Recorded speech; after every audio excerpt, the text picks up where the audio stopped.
Hammalaringiz xush kelibsizlar. Mana Bekzodjonni bugun tavallud kuni munosabati bilan muzikani pasaytirib bugun mana shu 18-dekabr kuni hamisha traditsiya deydi ruschasiga odat bo'lib qolgan. Mana shu Bekzod hamma do'stlarni, yaqinlarni chaqirib mana shunday choy tashkil qilib, mana uzoq yaqindan hamma og'aynilar, qarindoshlar kelgan. Shuning uchun Bekzodjon, senga uzoq umr tilaymiz. Sog' bo'lgin, onangni, bolalaringni baxtiga sog' bo'l.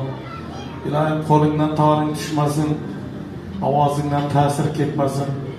Hamisha xalqning xizmatida bo'lib yuravergin. Xonadoningda hamisha yaxshi kun bo'lsin. Xudoyim senga qo'chqordek o'g'illarim bersin. Nasib bo'lsa qizlaringni baxtini ko'rib yurgin.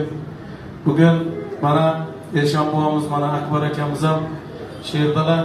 Akbar aka, siz ham ikki og'izgina Bekzodni tabriklab qo'ying. Assalomu alaykum, hurmatli aziz uzoq yaqinlar. Bekzod Haqiyevni muborakbod qilaman deb kelgan mehmonlar, mezbonlar. Biz mana Bekzodjon deganimizda bir saxovatpeshan insonni tushunamiz. Alloh taolo bu kishining umrlarini uzoq qilsin.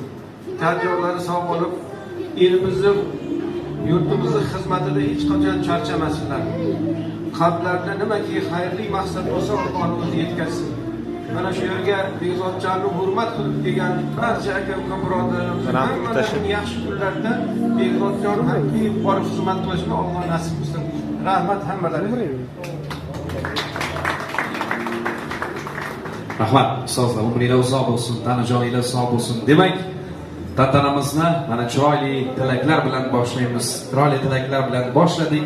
Biz davom ettiramiz. Avvalambor assalomu alaykum hurmatli aziz mehmonlar, xonimlar, janoblar, do'stlar, birodarlar, hurmatli san'at shaydolari. Bir qilib aytadigan bo'lsak, tinch, osuda, jannat makon diyorimizning baxtli va baxtiyor insonlari.